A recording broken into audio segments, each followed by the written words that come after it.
Muy buen día, señores. Vamos el día de hoy a hablar de los transistores. Nosotros sabemos que un transistor trabaja insertándole una corriente en la base. ¿Qué sucede cuando la corriente en la base es cero? Estamos en la zona de corte, lo que significa que si yo no meto corriente en la base cero, esta corriente no existe, la corriente en el colector va a ser cero. No he activado el transistor. Se comporta aquí como circuito abierto. El voltaje colector emisor es igual a VCC.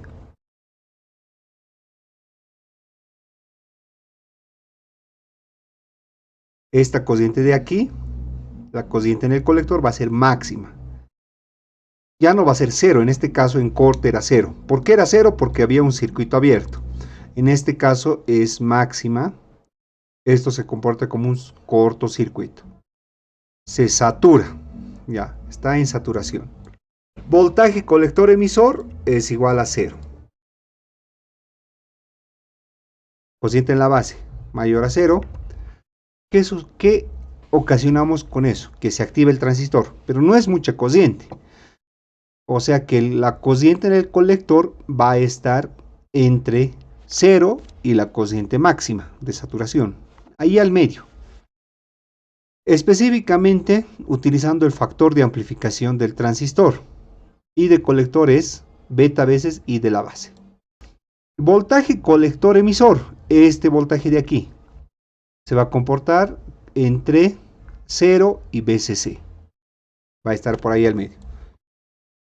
¿Cuánto va a valer la corriente en el emisor? La corriente en el emisor va a ser igual a la corriente de colector. Una aproximación, una primera aproximación. Hay libros en los cuales se encuentran también esto, que la corriente en el emisor es igual a la corriente en el colector más la corriente en la base.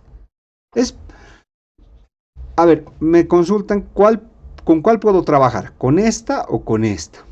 Yo les recomiendo, por la facilidad, trabajar con esta. Alguien, alguien dice, no, me he comprado un texto de ingeniería electrónica y en el texto, en el libro, me dicen que trabaje con este. Positivo, trabajen con este. Es un poco más difícil, sí es un poquito más difícil, pero prácticamente se llegan a las mismas respuestas. Una condición para que trabaje en activa es sí o sí que el voltaje base emisor sea igual a 0,7 voltios. No más, no menos, 0,7 voltios. Esta condición la vamos a utilizar para resolver ejercicios.